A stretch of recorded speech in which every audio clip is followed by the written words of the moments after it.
Goedendag dames en heren, daar ben ik weer. Het is alweer een tijd geleden dat ik u geen update in het Nederlands heb gegeven. Mijn excuses daarvoor. Dat is niet omdat ik het niet belangrijk vind, maar het was hectisch en er zijn een boel dingen die door elkaar heen gingen en vandaar dat het wat lang heeft geduurd.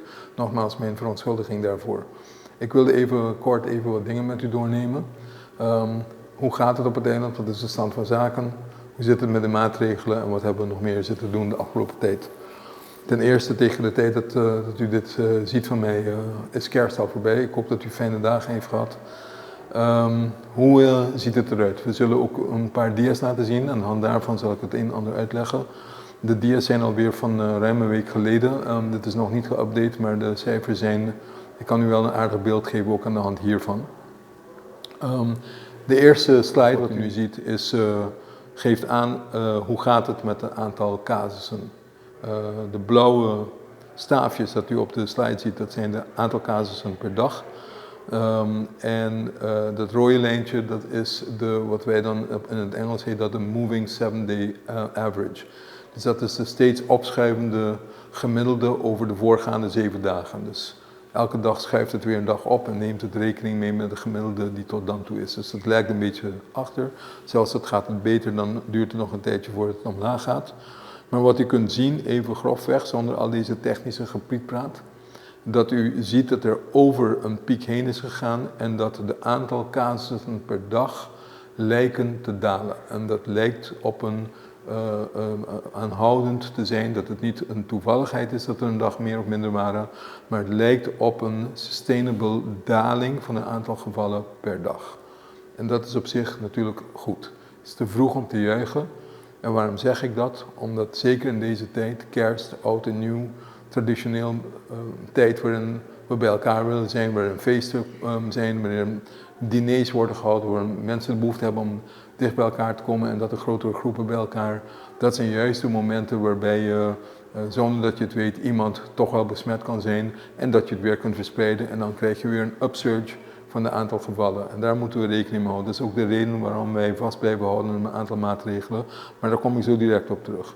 Het tweede dia dat ik u wil laten zien, omdat ik dat wel vaker over heb gehad, dat is de zogenaamde positivity rate. Dat ziet u in de volgende grafiek. Wat u ziet is opnieuw het blauw, nu niet het aantal casussen, maar dat zijn het aantal testen die gedaan zijn. Het rode gedeelte, dat zijn die kleinere staafjes, dat zijn het aantal mensen die positief hebben getest op elke dag dat er getest is. En die grijze lijn, die grafiek, dat is de percentage van het totaal aantal testen die positief is uitgekomen op die dag.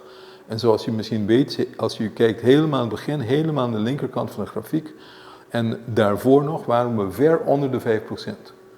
Als u herinnert, vanaf maart, later op, juni, juli, augustus, september, etc., dat zaten we allemaal op een positivity rate van 1,8, zelfs onder de 2%. Daar willen we zijn. En waarom? Want dat reflecteert beter van wat is nou het totaal aantal mensen op die populatie die eigenlijk geïnfecteerd is geweest door het COVID. Nou, als jij een rate hebt, en je ziet u ook in de grafiek dat we op een gegeven moment waren we zelfs bij 25% van de gevallen die we hebben getest, die waren positief. Dat is veel te hoog en dat kan niet kloppen als dat een representatief beeld moet geven voor de maatschappij.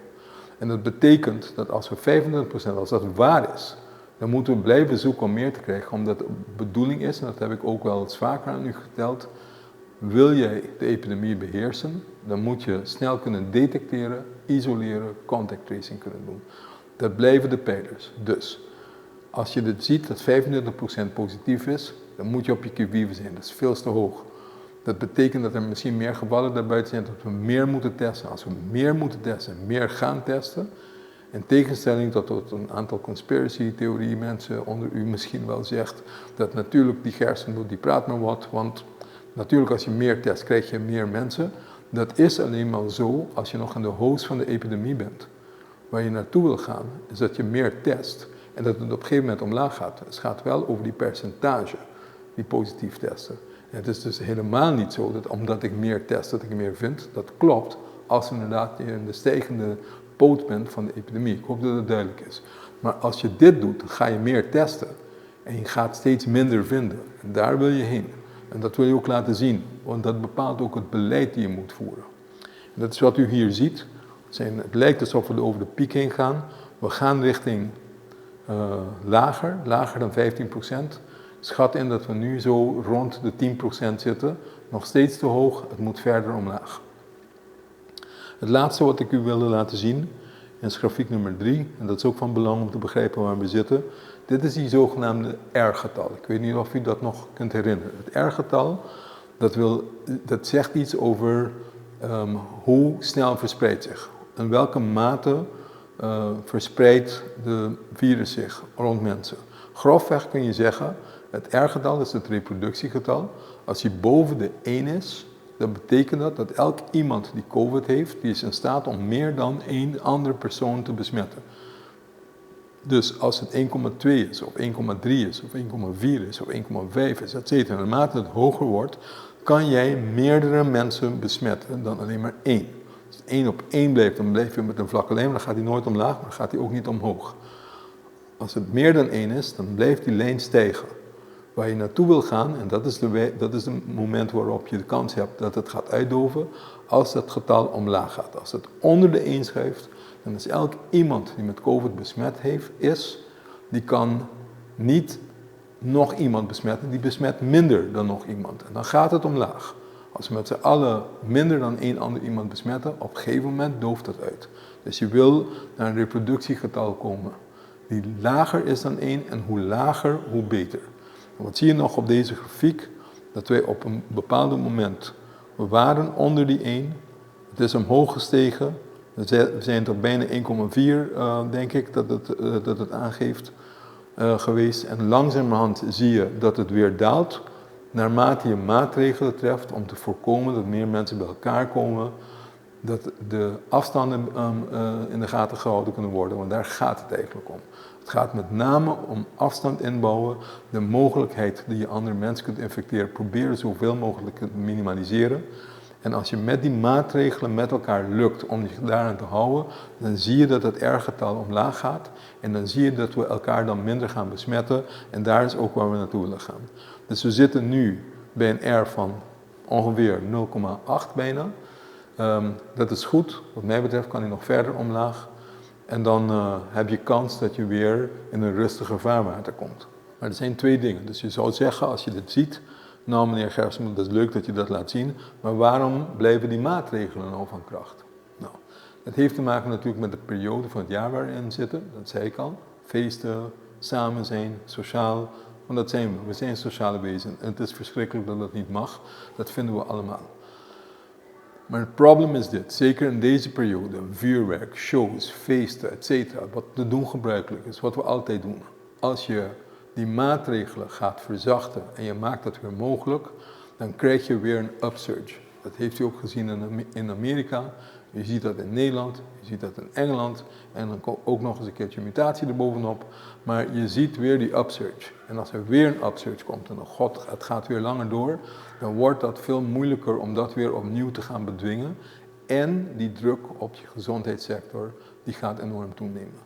Daar moeten we voor waken. En dat is de reden dat we toch die maatregelen moeten extenderen, dat we het nog moeten verlengen, omdat we niet die upsurge willen krijgen, wat we dan wel kunnen verwachten, want dat gaat toch gebeuren, al hebben we maatregelen.